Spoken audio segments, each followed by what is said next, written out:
మనం చూస్తే గనక దాదాపు 30-40% మన ఆయిల్ రిక్వైర్మెంట్స్ అన్ని కూడా మనం రష్యా నుంచి కొనుక్కొచ్చుకుంటున్నాం.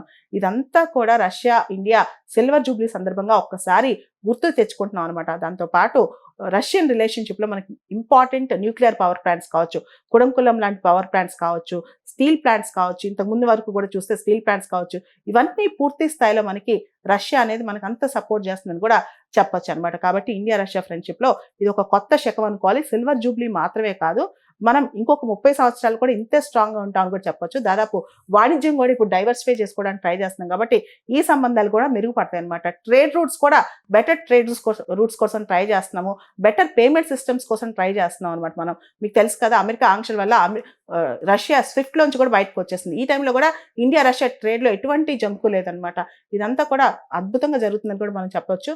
అంతేకాదు, రష్యా వాళ్ళ ఈస్టర్న్ ఎకనామిక్ ఫోరం అని ఒకటి ఉంటది. అది రష్యన్ పుతిన్ స్పెషల్‌గా మోడీ గారిని కొన్ని సంవత్సరాల క్రితం స్పెషల్ గెస్ట్‌గా ఇన్వైట్ చేశారు. అంటే మాకున్న ఎకనామిక్ కన్సిడరేషన్స్ వల్ల ఇండియాతో ఎక్కువ ట్రేడ్ చేయాలనుకుంటున్నాం. అంతేకాదు, ఇండియాకి సంబంధించిన రకరకాల ప్రోగ్రామ్స్, ఏదైతే సెల్ఫ్ రిలయంట్ ఇండియా ఉందో, లేకపోతే మేక్ ఇన్ ఇండియా ఉందో, రష్యాలో అవి ఎగ్జాంపుల్స్‌గా తీసుకొని అక్కడ పుతిన్ గారు వాళ్ళకి పాఠాలు చెప్తున్నారు. ఇండియా వాళ్ళు ఎలా ఉన్నారో చూడండి, ఇండియన్ హ్యూమన్ రిసోర్స్ ఎలా ఉందో చూడండి, మేక్ ఇన్ ఇండియా ప్రోగ్రామ్స్ ఎలా ఉన్నాయో చూడండి.